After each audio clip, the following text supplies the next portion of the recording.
gostaram deste som? É o som da minha goela. Estou com pieira pela 1000ª vez na minha vida. Normalmente isto acontece por ataques alérgicos. Desta vez não foi o caso. Mais uma vez, Duarte a trazer vírus e viroses e virinhos da sua creche e a passar para mim. Eu comecei-me a sentir doente, ataquei logo 2 griponais, um chá de gengibre, um chá de cebola, tudo o que eu pude para não ficar doente. E consegui, não fiquei doente, mas fiquei cheia de expectoração, tipo, nos pulmões e nos brônquios e não sei o quê. Eu sou logo muito afetada nessa parte do meu corpo, então estou com pieira, ou acho que há outros nomes para isso, tipo gatinhos, ter gatinhos. Parece que gatinhos a ronronar. Por isso, ouviram? A minha respiração vai estar um pouco pesada neste episódio. Peço imensa desculpa, eu vou tentar controlar-me. Vou tossir de certeza absoluta durante o episódio. Olha, é o que temos, uma pessoa moribunda para este episódio. Estou entupida no nariz e com ranho muito espesso e viscoso. Se isto é demasiada informação, provavelmente é. Desculpem se estão a ouvir isto logo de manhã. Ninguém merece estas informações ao acordar. Mas este podcast é também um poço para as minhas lamentações. E se vocês já seguem o podcast desde o início, já sabem isso. Portanto, hoje estou a gravar isto dia 8 de março, Dia da Mulher. Portanto, vocês vão ouvir isto alguns dias depois, mas espero que tenham tido um bom Dia da Mulher e que tenha sido um dia, acima de tudo, bom para refletir sobre o que ele realmente significa e não só passado a gastar dinheiro em rosas que ninguém precisa, em bombons e morangos com chantilly. Tenho a certeza que não é bem esse o intuito deste dia, que é um dia de luta e de falarmos sobre as coisas como elas são e como têm de ser e como já não devem ser e como tudo tem de mudar. Vocês sabem que o feminismo é algo muito importante para mim, que eu falo constantemente, mais ou menos aprofundadamente, mas acho que é cada vez mais normal nestes dias, hoje em dia, se canalizar as energias para a parte consumista da coisa, de, sei lá, como eu disse, comprar bombons para as mulheres da nossa vida e flores, quando na verdade nós precisamos de muito mais do que isso, e muitas das vezes essas lutas são quase encaradas, principalmente nestes dias, como, hoje é um dia especial, não tens a chatear com esse tipo de conversas chatas e tristes e revoltantes, quando é justamente, eu acho que tem de ser todos os dias, não é? Mas hoje este dia 8 de março, então, é um dia muito importante nessa luta. Aliás, é o Dia da Mulher justamente porque mulheres lutaram e morreram para terem mais direitos e igualdade, e eu acho que não devemos e não podemos esquecer isso nunca, e especialmente nestas datas. Portanto, espero que tenham refletido sobre estas coisas, falado com os vossos homens e mulheres da vossa vida sobre o que isto realmente significa e a importância deste dia, e que tenham passado um bom dia. Eu vou ter um dia muito entusiasmante. Porquê? Neste momento estou a gravar podcast, mas daqui a umas horinhas vou sair de casa com a minha melhor amiga e vou fazer algo que quero fazer provavelmente desde os meus 17 anos. Ou seja, eu tenho 27, quase 28, e vou fazê-lo agora, que é um piercing no nariz. Eu sei que isto para muita gente não é nada entusiasmante, porque há pessoas que têm piercings, muitos piercings, sempre tiveram piercings e estão sempre a fazer piercings. Eu não tenho nenhum piercing, eu tenho um furo em cada orelha, que me fizeram quando eu tinha para aí 5 anos, e eu não tenho mais furo nenhum, fora dos que são supostos. Mas eu desde adolescente que gosto muito do piercing do septo, mas nunca fiz. Confesso que maioritariamente por causa da opinião da minha mãe acerca disso. Ela não gosta muito de piercing, especialmente no nariz, e muito menos do septo. Acho que é uma cena bastante comum na geração dela, e tem sempre aquela cena de não sei o quê, faz lembrar uma vaca. Enfim, eu sinto que ela já está muito mais, como é que eu ia dizer? Eu acho que primeiro ela já sabe o que eu vou fazer, portanto já sabe que perdeu a batalha, e acho que acima de tudo acho que ela já está muito mais aberta a isso, porque uma coisa é se eu puser, não tem mal nenhum, cada um põe o que quer, mas não é de todo o que eu vou fazer. Uma coisa era se eu pusesse uma argola de 5 cm de diâmetro no nariz, não é? Mas o que eu quero é uma coisa muito discreta, dourada, ou seja, até meio que se confunde com o tom da pele. Portanto, não é uma cena que vai ser super impactante na minha vida, na minha cara, aliás, mas eu acho que vai ser impactante na minha vida, porque é algo que eu quero há muito tempo, sinto que tem a ver comigo e que me vai fazer sentir mais estilosa, mais bonita, mais confiante. Então estou muito contente por isso finalmente acontecer hoje, e calhou ser dia 8 de março, não foi planeado para ser no Dia da Mulher, aliás até era suposto ter sido ontem, mas depois adiámos porque a minha amiga não podia. Mas pronto, estou muito entusiasmada, é muito fixe fazer coisas que sempre quisemos há muito tempo, mas que por diversas razões fomos adiando, ou não tínhamos dinheiro, ou nunca havia a circunstância ideal, ou tínhamos receio, que foi o que me aconteceu, receio do impacto ou das opiniões que isso podia ter noutras pessoas, sejam elas amigos ou família, mas chega uma altura na minha vida, e foi isso que eu senti agora. Claro que eu respeito imensamente a minha mãe e a opinião dela, e obviamente eu não quero fazer nada que a deixe desiludida, ou enfim, mas eu já tenho quase 28 anos, não é? Eu sou adulta, sou independente, sou mãe, portanto chega a uma altura que eu acho que não faz sentido nenhum eu estar a privar-me de coisas que eu realmente quero, porque há pessoas que podem não gostar ou não ficar 100% satisfeitas. Eu estou a usar este exemplo da minha mãe, mas isto pode ser com outras tantas pessoas, às vezes mesmo opiniões de amigos, há certas coisas que eu penso, se calhar vou fazer isto, mas depois, mas se calhar eles não vão perceber, não vão aceitar bem.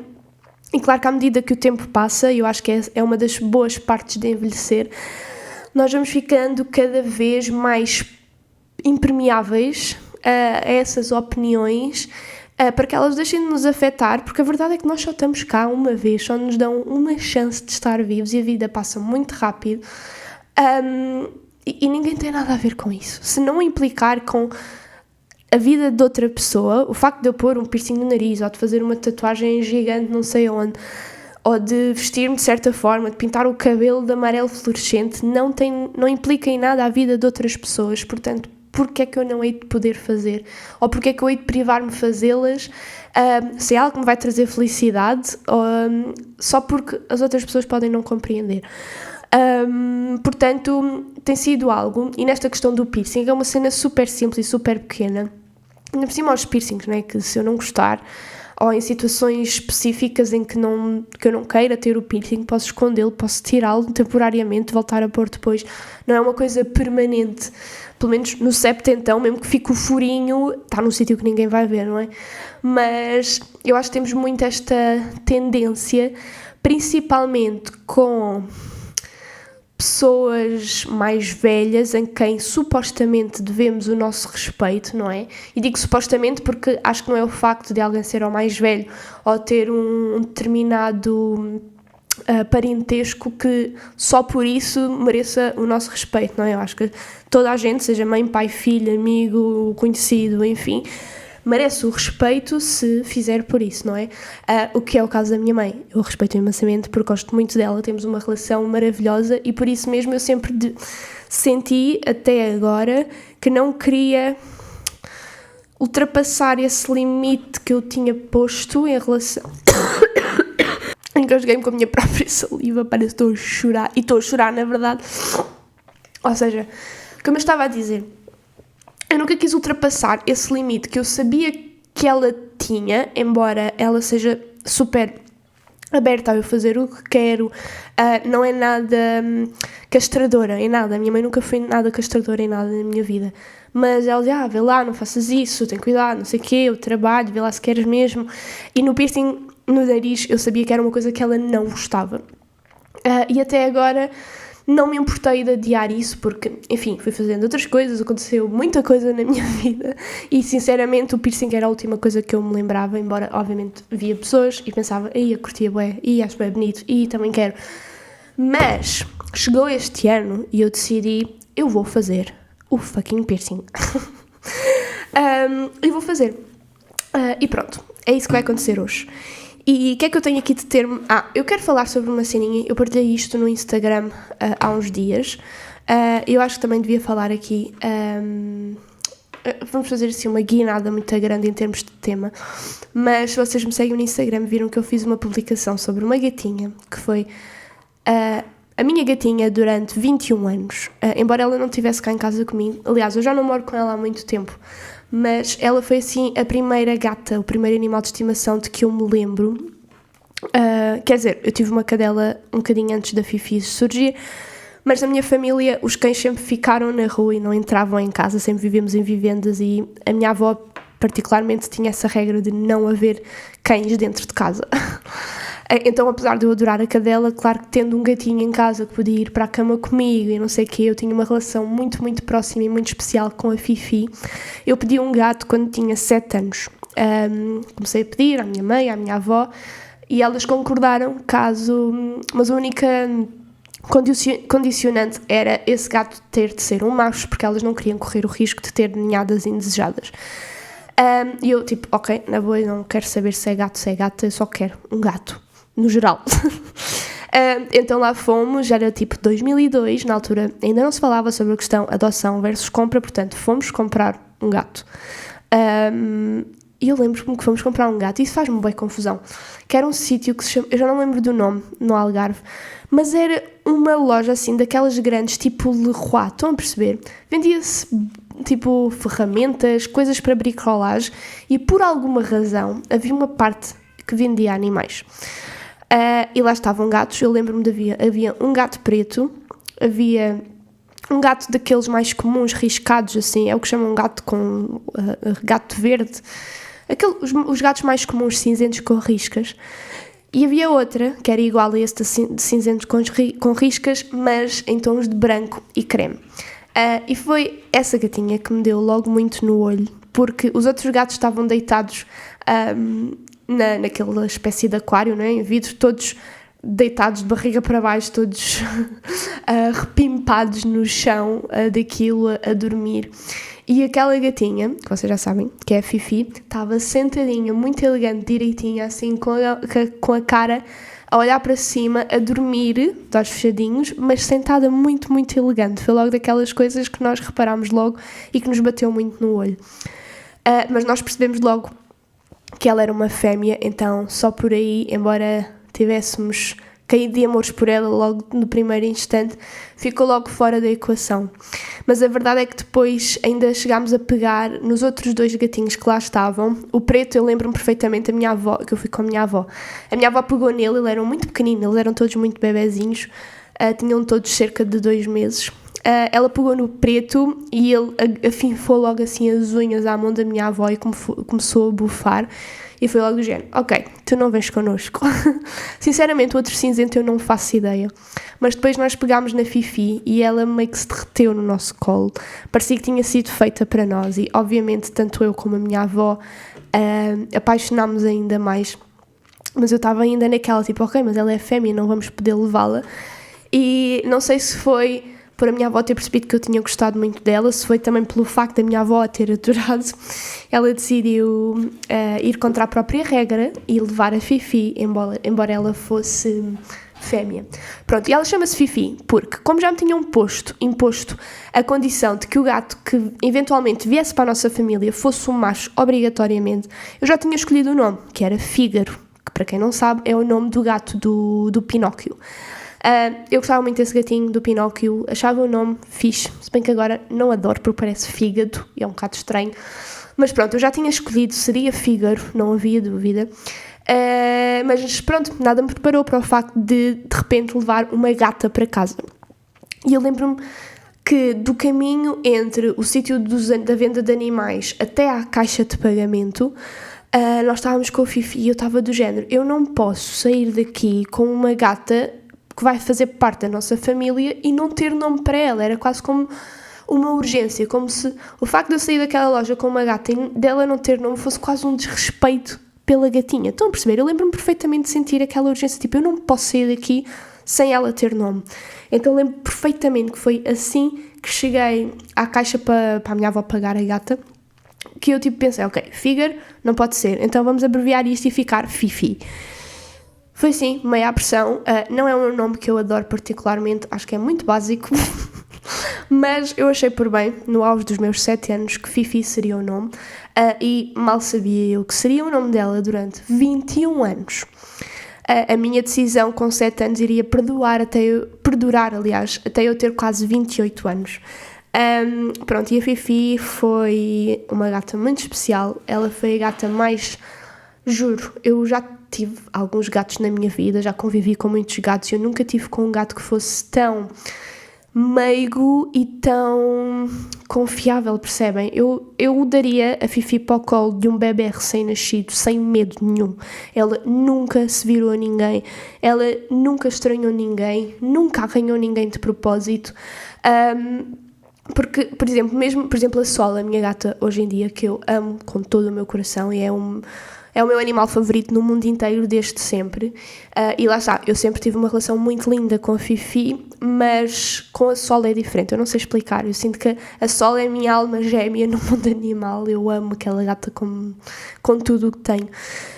Mas mesmo assim a Sol estranha muito mais as pessoas, não dá logo confiança, há pessoas de quem ela nunca se chega a aproximar, e a Fifi não era assim. A Fifi ia para o colo de toda a gente lhe pegava no colo, ela nunca se chateou, era muito querida mesmo. E eu vivi com ela em casa dos meus 7 aos meus 14 anos, durante 7 anos. E depois acabei por... eu vivia com a minha mãe, com o meu avô e com a minha avó, e depois chegou uma altura que a minha mãe comprou uma casa para eu ir viver só com ela, né? Ela queria a sua independência e eu obviamente fui com ela, porque era a filha dela. Então, nós mudámos de casa para uma zona... Nós vivíamos numa zona assim rural, no meio do pinhal, e a Fifi sempre saiu para a rua. Ela andava muito na rua, passava o dia todo fora de casa, caçava ratos, pássaros, e chegou a trazer uma cobra para casa também. Ela era grande caçadora. Então ela estava habituada a andar na rua sem grandes preocupações, voltava todos os dias, várias vezes por dia à casa, mas passava muito tempo na rua e essa independência sempre foi normal para ela. Mas quando eu mudei de casa com a minha mãe, nós fomos para uma zona que, embora também fosse campo, era em Belicame, portanto Belicame não é uma zona particularmente movimentada, mas a casa para onde nós fomos era perto de uma estrada que fazia ligação com a autoestrada, ou seja, era uma estrada onde muitos carros passavam com muita velocidade. E eu tive muito medo de levar a Fifi, porque ela para todos os casos era a minha gata, então sempre ficou pressuposto que um dia que nós deixássemos de viver com os meus avós, que a Fifi viria connosco, porque ela era a minha gata, percebem? Mas tendo em conta que nós nos mudámos para aquele sítio com aquela estrada e sabendo que ela gostava muito de andar na rua, eu não lhe queria tirar isso, porque ela seria muito mais infeliz ficando de repente fechada num apartamento sem poder sair para a rua. Mas também não queria correr o risco dela sair para a rua, habituada como ela estava, e de repente ir para aquela estrada movimentada e acabar por ser atropelada. Eu tinha muito, muito, muito medo disso. Então eu tomei a difícil decisão, por amor, de deixar a Fifi com os meus avós, na casa a que ela estava habituada, e pronto, mudar de casa com a minha mãe e não ter nenhum animal de estimação. Me custou muito, tanto não ter nenhum animal de estimação como deixar a Fifi para trás. Mas fico muito contente por ter tomado essa decisão. Acho que, tendo em conta que eu tinha 13, 14 anos, foi bonito da minha parte pôr o bem-estar dela em primeiro lugar e não tomar uma decisão egoísta de não, eu quero estar com ela, e se calhar a vida dela teria sido muito mais curta, quer por ser atropelada eventualmente, quer por não sair de casa e ficar muito triste.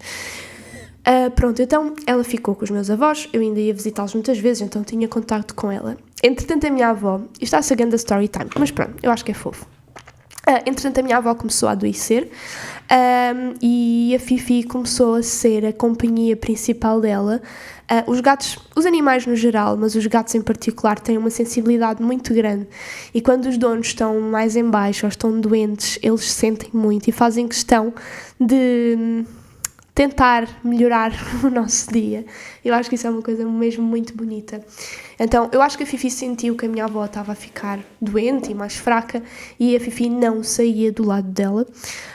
Aliás, chegou uma altura que a minha avó, quando já estava mesmo muito doente, ela faleceu com Alzheimer, portanto, chegou uma altura que ela já não tinha grande noção de nada, mas ela só descansava e não conseguia adormecer se não tivesse a certeza que a Fifi estava ao lado dela.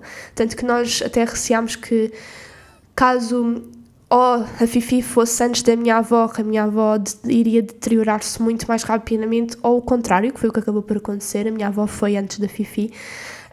E nós dissemos, ok, quando a avó se for, ou agora que a avó se foi, a Fifi já não deve durar muito mais. Mas durou. E embora tenha sido um bocadinho negligenciada nos últimos anos de doença da minha avó, porque o meu avô era o cuidador dela, e o meu avô é 10 anos mais velho e fazia o melhor que podia, foi maravilhoso tudo o que ele fez pela minha avó, uma dedicação que ninguém na família estava à espera, porque o meu avô era aquele típico homem que passa o dia todo no trabalho, chega à casa, vai para a sala sozinho, chega só para comer ao jantar, não levanta o seu prato, vai-se embora. O meu avô sempre foi esse estereótipo de homem machista, podemos dizer isso assim. Então ninguém estava à espera que o meu avô tomasse as rédeas de tudo e se dedicasse e fizesse tudo em casa da forma que ele fez e que tomasse conta da minha avó da forma como ele fez. Mas pronto, o preço disso foi... A Fifi ficou para segundo, terceiro, quarto plano.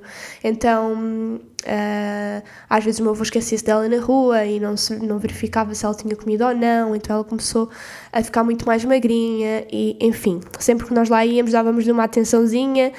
Mas pronto, não era aquele cuidado que ela estava habituada. E ela começou assim a ficar mais fraquinha.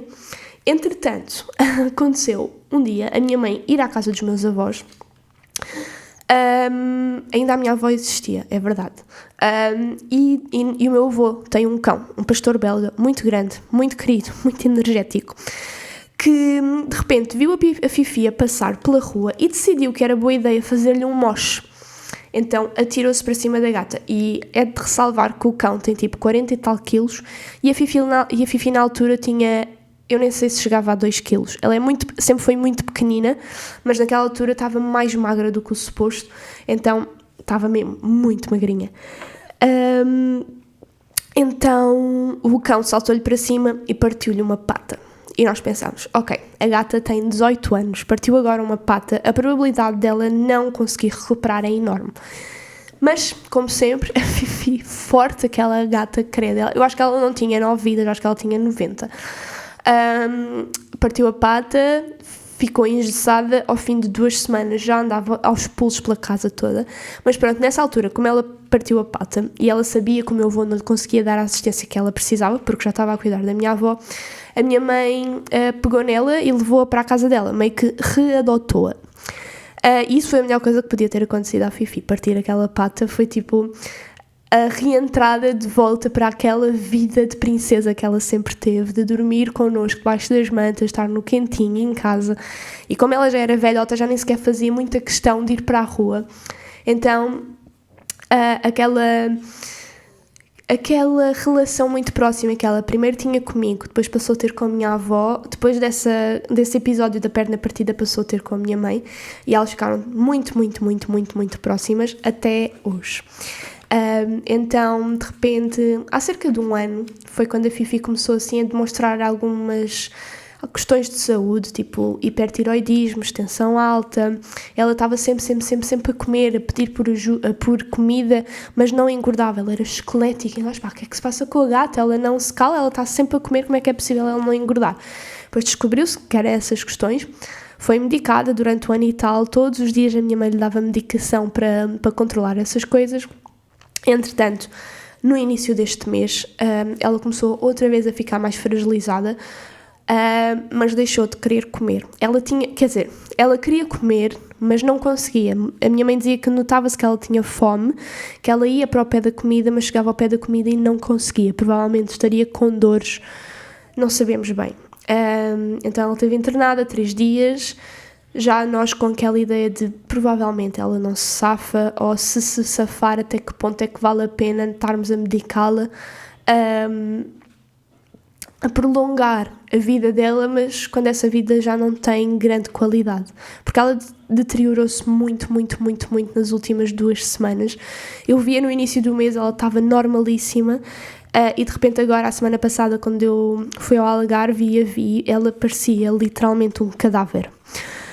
Então, eu e a minha mãe em conjunto decidimos que caso ela não reagisse ao tratamento e caso ela continuasse sem comer, a minha mãe depois do internamento levaria para casa para porque a minha mãe não queria interná-la e depois tomar a decisão de eutanasiá-la e fazê-lo isso logo lá, do género, quase que sentia que estava a descartá-la. Ok, eu ponho-te agora aqui internada, tomo a decisão.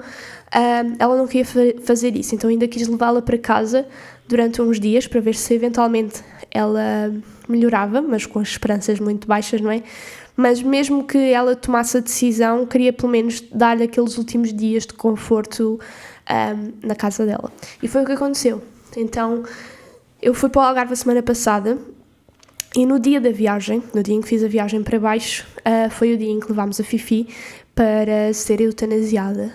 E nós tomámos a decisão de ir as duas lá dentro e assistir e acompanhar a Fifi, o processo todo. Porque foi das coisas mais tristes e horríveis que eu já tive de fazer e presenciar. Só de falar disso agora dá-me vontade de chorar. Mas era o que a minha mãe dizia. A Fifi esteve ao nosso lado durante 21 anos, em tudo. Nós não, principalmente eu quase não conseguia lembrar-me de uma vida sem a Fifi por ali, no cenário, algures, estão a perceber? Então, de repente, naqueles últimos momentos derradeiros, escolher não estar com ela só porque, de uma visão egoísta, eu não queria passar por isso. Nós não queríamos passar por aquele momento horrível. Claro que é horrível de ver o corpo dela a desligar-se. Eu acho que não era justo para com ela, porque ela esteve sempre ali e era a gata mais querida de sempre. Então, nós fomos as duas. Desculpem. Fomos as duas e pronto. E trataram de tudo e ela foi de uma forma muito pacífica. Claro que aquele momento em que lhe dão... Para quem não sabe como é que isto funciona, antes de lhe darem a injeção tal, dão uma anestesia, como dão as anestesias antes de uma cirurgia. Basicamente, põem o animal a dormir antes de dar a injeção que para o coração, para não correr risco nenhum deles sentirem, seja o que for.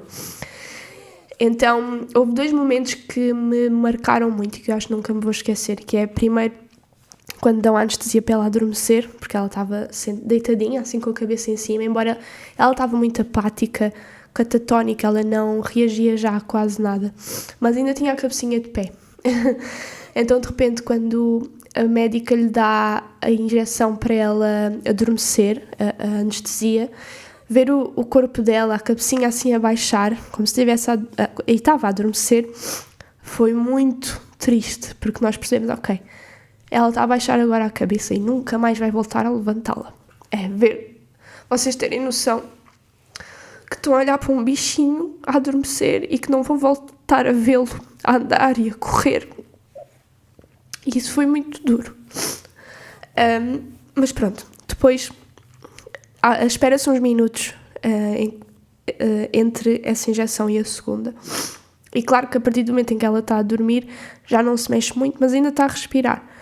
Mas foi depois do momento da segunda injeção, é tal que para os batimentos cardíacos, que mata, por assim dizer, e de repente dá essa injeção e vocês veem, eu vi aquele líquido azul a entrar e a perceber, ok, agora não há mesmo volta a dar, não dá para nos arrependermos e irmos embora, porque ela daqui já não passa. E de repente aquilo faz efeito e aquele movimento do respirar deixa de acontecer. E o ver um corpo 100% imóvel em cima daquela bancada foi uma coisa que eu nunca vou esquecer, porque claro que ela já não se mexia muito, coitadinha, ela já estava mesmo mal, mas ainda ia mexendo a cabeça, estava a respirar. Agora, foi a primeira vez que eu vi assim um ser morto. E desculpem, isto pode ser bué duro para muita gente e uma conversa que não vos apeteça ouvir, eu percebo, mas olhem. Mas foi a primeira vez que eu vi assim um ser completamente desligado à minha frente e a imobilidade daquilo fez muita confusão. Ela parecia um ratinho, ela é muito pequenina, um ratinho ali em cima, às tantas, de tão parada, parecia que já não era um gato. Percebem o que eu estou a dizer?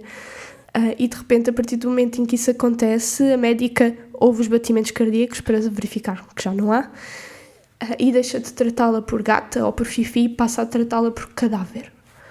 E eu sei que isso faz parte dos procedimentos e que para elas também Tipo, elas têm que falar das coisas como elas são, não é?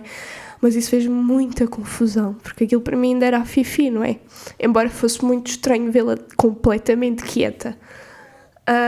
Mas pronto, olhem, foi a melhor, apesar de ser horrível, foi a melhor coisa que nós poderíamos fazer por ela, e eu fico muito orgulhosa de termos estado com ela naqueles últimos momentos. Eu não sei se ela se apercebeu, ela já estava mesmo muito, muito apática, mas ao menos estive com ela desde o início até ao fim, literalmente. Isso descansa muito o meu coração, e eu sei que a minha mãe também. Eu não comecei este episódio a achar que ia chorar tanto. Mas pronto, eu sei que muita gente já passou por coisas do género, já perdeu animais, quer tenha sido desta forma ou não. Eu acho que esta forma tem... Claro que há sempre um sentimento de culpa, porque tem de ser os donos a tomar essa decisão. E ficamos sempre a pensar, será que se ela ficasse em casa recuperava? Será que fui eu que não lhe dei uma oportunidade? O tomar a decisão de... Simplificando as coisas, de matar um animal, não é? Ou de o mandar matar, é muito, muito horrível. Mas eu às vezes acho que, e acho isso também relativamente às pessoas, por isso é que eu sou a favor da legalização da eutanásia, eu acho que é muito egoísta quando se dá mais valor à quantidade de vida que alguém tem do que à qualidade. Eu senti isso com a Fifi e senti isso com a minha avó, por exemplo, que eu às tantas lembro-me de olhar para a minha avó. Obviamente ela era medicada para tentar, para tentar suavizar os sintomas da doença que ela tinha, mas eu às tantas olhava para ela e eu pensava, esta doença não tem cura, ela nunca mais vai voltar a ser o que era, e ela nunca mais, o dia a seguir era sempre pior do que o dia anterior, e nós sabíamos todos isso. Portanto, eu lembro-me de pensar muitas vezes, até que ponto é que vale a pena estarmos a medicá-la para uma coisa que nós sabemos no que é que vai acabar, e que vai acabar, não tem como. É só, em vez de durar 1 ano, demora 5 ou 6, e estamos todos a sofrer mais, está ela a sofrer mais. Então, eu lembro-me de desejar muitas vezes que ela morresse para que tudo acabasse rápido. E com a Fifi foi parecido, claro que é diferente, não é? Apesar de nós gostarmos muito, muito, muito da Fifi e de todos os nossos animais da nossa família, a minha avó era a minha avó, não é? Mas eu lembro-me de pensar muitas vezes isso, e ao mesmo tempo que achava que era o que fazia sentido, havia sempre ali um ponto de culpa, porque nos fazem acreditar que não, as pessoas têm que estar connosco o máximo tempo possível e têm que durar todas até aos 100 anos, independentemente da qualidade de vida. Quando às vezes as pessoas já não estão cá nada, que às vezes o facto de nós continuarmos um esforço extremo para as manter cá é um arrastar do sofrimento delas, e que às vezes isso não é um ato de amor. Por mais que possa vir do amor e de não queremos perder essas pessoas, às vezes amar é deixar ir. Tal como eu deixei ir a Fifi quando decidi que não a queria levar para a casa nova, quando mudei com a minha mãe, porque ela teria mais probabilidades de ter uma vida melhor e mais longa ficando com os meus avós. Eu acho que o deixar ir neste último caso dela a ser eutanasiada também foi um ato de amor, porque se ela continuasse cá, ela ia estar com fome, com dores, sem se mexer, e eu acho que não era justo. Nós queremos isso só para não queremos tomar esta decisão. E pronto, então foi assim um dia muito duro. Eu sinto, depois de termos ido ao veterinário, outra parte muito esquisita foi ter levado-a, isto soa mal, mas pronto, na caixinha transportadora, e quando voltámos para casa trouxemos a caixa vazia. Isso foi muito esquisito. E depois ver assim os não é rastros, mas pronto, assim as coisinhas dela, a taça da comida, a mantinha onde ela se deitava, assim, coisinhas dela espalhadas pela casa, e começámos a tirar tudo do género, e ela não volta mesmo mais. Isso é muito, muito esquisito. Mas pronto, olhem, faz parte da vida, infelizmente temos que lidar com a perda de animais, de pessoas, de tudo e mais alguma coisa. E pronto, olhem, queria deixar aqui este story time sobre a vida longuíssima da Fifi. que foi uma vida muito longa, cheia de aventuras e cheia de saúde. Ela só começou a ter problemas, pá, com 20 anos de idade, o que é maravilhoso. E eu fico muito feliz de ter tido a oportunidade de experienciar uma gatinha assim.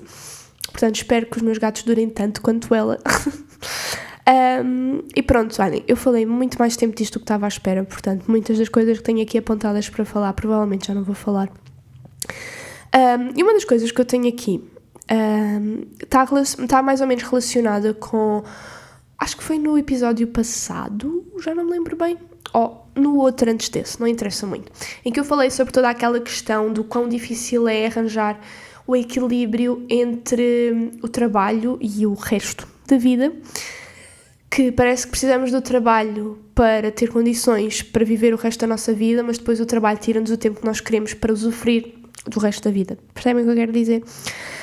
E no outro dia eu estava a fazer uma reflexão, porque, como eu já partilhei convosco, eu gosto muito do meu trabalho, não é? Eu sou tatuadora e é um trabalho que me deixa feliz, contente.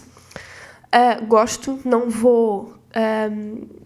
eu não vou trabalhar com aquela cena de ai, que horror, odeio o meu trabalho, nada disso, muito pelo contrário. Mas, apesar de tudo, não é o sonho da minha vida, eu sinto que não é a minha vocação. Eu gosto, sinto que sou boa a fazê-lo, mas não é o que eu quero fazer para o resto da vida. E eu pus-me a pensar, ok, eu tenho sentido muito não é um vazio, não é perdida, porque eu sei que se me dessem a opção, eu sei precisamente o que é que eu quereria fazer se tivesse todo o tempo e dinheiro do mundo, não é? A questão de eu não saber o que gosto ou de não saber o que quero. Eu sei o que quero, simplesmente não tenho como me dedicar a isso a 100% ou sequer a 50%. E foi essa noção que me fez pôr a pensar, tipo, o que é que eu realmente gosto de fazer? Como é que realmente, se eu tivesse todo o tempo e dinheiro do mundo, como vos disse, como é que eu gostava de passar o meu tempo?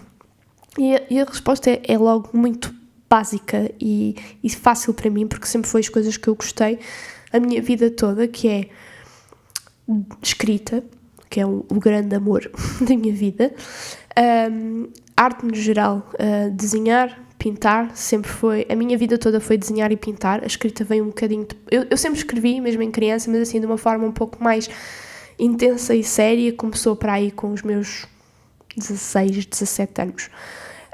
Ou seja, escrita, desenhar, pintar, o cinema e de repente eu percebi que aquilo que eu mais gosto de fazer na vida, que eu me sinto mais preenchida, mais feliz e mais realizada, é justamente aquilo para o qual eu nunca tenho tempo. Porque agora tenho responsabilidades, tenho contas a pagar, tenho um filho para sustentar, as coisas já não têm a leveza e a responsabilidade de antes. Eu tenho um trabalho a tempo inteiro que, tal como o nome indica, me ocupa o dia inteiro. Nos dias supostos de folga, eu tenho um filho de 2 anos que não quer saber se eu prefiro ficar 1h30, 2 horas a ver um filme ou 2 horas a escrever qualquer coisa, porque ele quer estar comigo, quer brincar, precisa de companhia. Ou seja, os dias de folga não são dias que eu possa dedicar às minhas paixões. Claro que o Duarte também é a minha paixão, não é? Mas vocês percebem o que eu quero dizer. Então, de repente, é muito triste quando eu me apercebo que já estou nesta roda do hamster em que... como é que eu ia te explicar? Aquilo que me faz realmente sentir viva e feliz acaba por ser um luxo e uma ínfima parte da minha vida, quando deveria ser o oposto. Claro que seria um privilégio tremendo toda a gente ter a oportunidade e a possibilidade de se dedicar àquilo que realmente gosta de fazer, e eu ponho-me a pensar como é que seria um mundo em que toda a gente fizesse aquilo que gosta. Será que havia empregos que deixavam de existir? Porque eu também já aprendi que há gostos para tudo. Uma das minhas melhores amigas, das coisas que ela mais gosta de fazer é tirar cafés. Ela é barista e gosta muito disso. E eu fico tipo, se tu gostas disso, se calhar não é o sonho da vida dela, mas ela, tal como eu a tatuar, estão a perceber? Tal como eu a tatuar não é o sonho da minha vida, não é a minha vocação, aquela coisa que me deixa mais realizada no mundo, mas é uma coisa que eu gosto. Ela sente isso a tirar cafés. E eu tipo, fogo. É incrível, não é? Perceber a diversidade de gostos do que é que faz as pessoas felizes. Somos todos tão diferentes, isso é tão especial. E eu ponho-me a pensar, se toda a gente tivesse a oportunidade de fazer o que realmente gosta, será que o mundo funcionava como funciona? Será que é uma utopia e, tipo, de repente toda a gente gostava de ser pintor e não havia ninguém para construir casas? Tendo em conta que as pessoas seriam bem pagas por aquilo que faziam, não é? Claro que às vezes há pessoas que se calhar até gostam, por exemplo, de trabalhar na construção, mas se calhar o trabalho não é bem pago o suficiente para a dureza do trabalho ou para as horas, para o esforço, enfim. Mas eu sinto que estamos todos muito frustrados porque sentimos que o tempo e os anos nos escapam por entre os dedos, porque temos que trabalhar, porque temos que pagar a renda, temos que comprar comida, temos que sustentar a nossa família e colocamos os nossos sonhos e as nossas ambições e aquilo que nos deixa realmente felizes em stand-by. Tipo, um dia eu vou ter tempo para fazer isto. Um dia, quando eu tiver casa própria, vou estar um bocadinho mais relaxada e não precisar trabalhar tanto. Um dia, quando o meu filho for mais velho, já não vai precisar tanto da minha companhia. E sim, eu vou escrever e vou pintar e vou dançar e vou, sei lá, fazer o quê. E é muito, muito triste as pessoas hipotecarem os seus sonhos e ambições por um futuro que nós nem sequer temos ideia se vai acontecer. Eu posso atravessar a rua amanhã e ser atropelada e morrer. Pode-me dar uma coisinha má, dar um ataque cardíaco, sei lá. Nós nunca sabemos e é muito triste termos que viver como se o futuro fosse garantido, que não é, infelizmente. E eu acho que é por isso que a passagem do tempo me aflige tanto, porque eu nunca tive pressa, mesmo quando era criança e tinha todo o tempo do mundo e a minha maior responsabilidade era fazer os trabalhos de casa, embora eu não sofresse com a ideia de agora vou fazer 8 anos, estou bem velha, estou a envelhecer muito rápido, eu não pensava assim, claro. Mas ao contrário de muitos dos meus amigos, eu nunca tive pressa de crescer, porque sempre tive noção de que, feliz ou infelizmente, não dá para controlar isso, e quer eu fique estressada, quer não fique, quer eu fique desejosa ou não, o tempo vai passar com a mesma velocidade. Portanto, eu sempre tive muita cena, ok, tenho 7 anos agora, claro que estou muito curiosa e entusiasmada para quando tiver 20, mas eu vou lá chegar. Portanto, deixa-me só aproveitar esta fase que eu sei que, claro que não com esta nitidez, esta clareza, né? Mas de certa forma eu pensava assim, com as minhas limitações pela idade na altura, não é? Mas do género, deixa-me aproveitar esta fase que eu sei que vou ter saudades de alguma coisa do que estou a passar agora.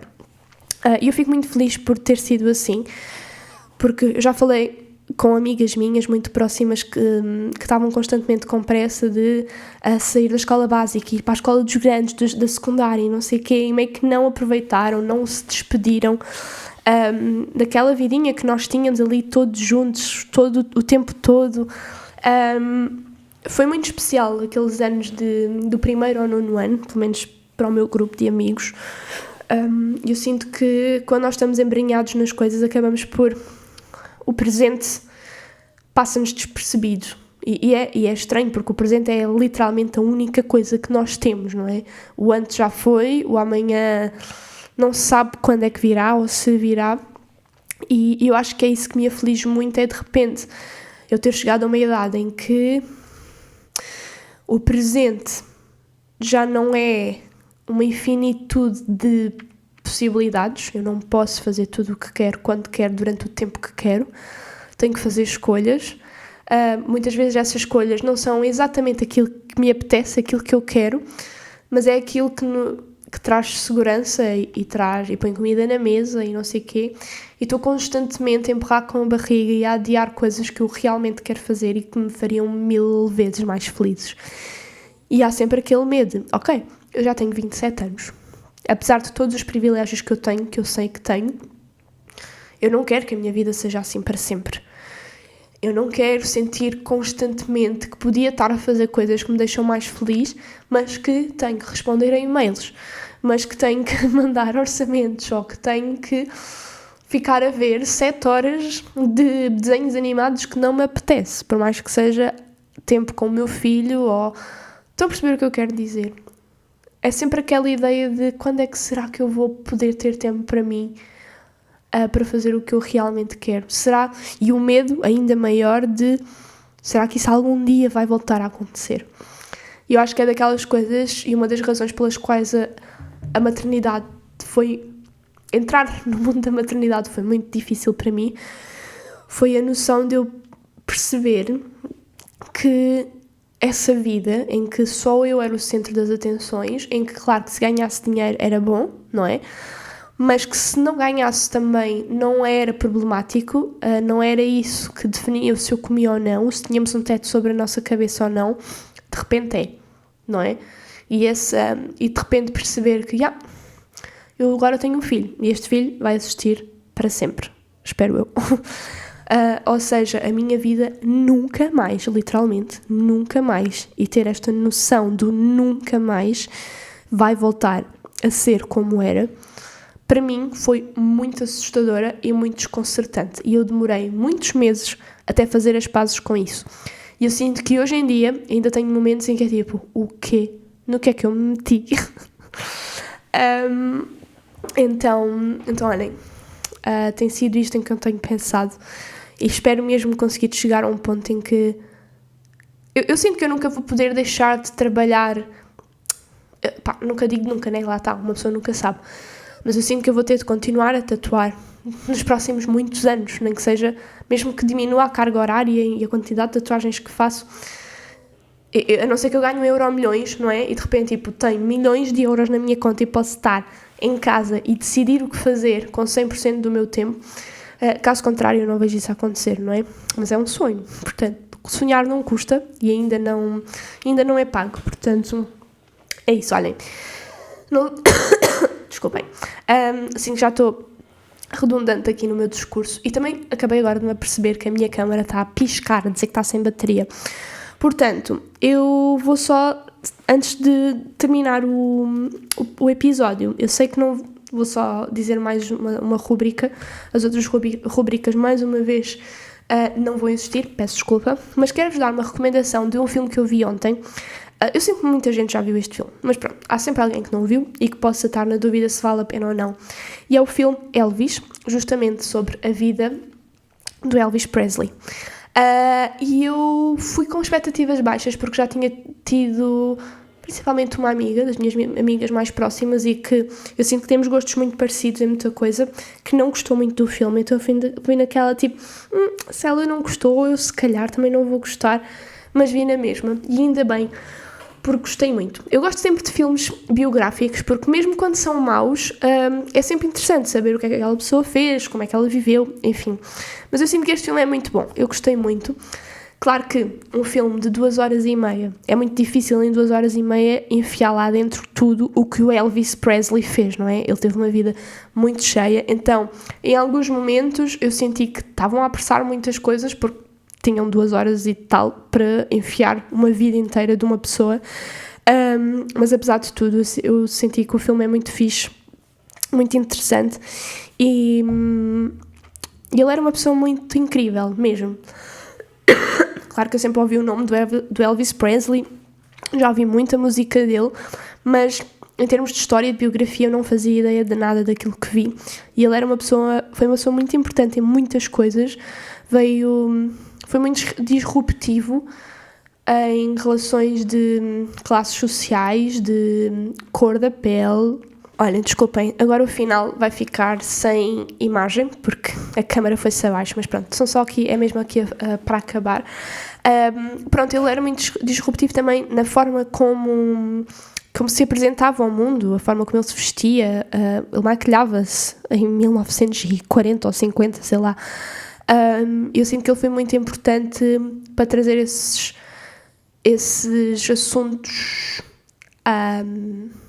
ao de cima, naquela altura em que, os anos 40 e 50 foram, nos Estados Unidos principalmente, foi uma parvoíce em que de repente se estava a tentar criar uma sociedade perfeita, separar negros de brancos, e ninguém podia sair daquelas normas, daquela caixinha. Foi muito estranho, muito revoltante, mas fiquei muito... Se ele era realmente como o retrataram no filme, ele era uma pessoa mesmo muito, muito querida, muito, muito especial. Portanto, recomendo muito o filme. É um filme grande, mas eu acho que vale muito a pena. O ator principal, o Austin Butler, faz um papel maravilhoso, tanto que tem ganho muitos prémios agora. Portanto, fica aqui a minha recomendação. E vou agora embora, porque já estou a falar há muito tempo E pronto, olha, espero que tenham gostado, apesar de ter sido não estava à espera de ser um episódio tão dramático e triste, mas pronto, às vezes as coisas fogem meio que do nosso controle e do que nós estamos a esperar, e também há muito de bonito nisso. E pronto, vemos na próxima semana. Um grande beijinho, gosto muito de vocês.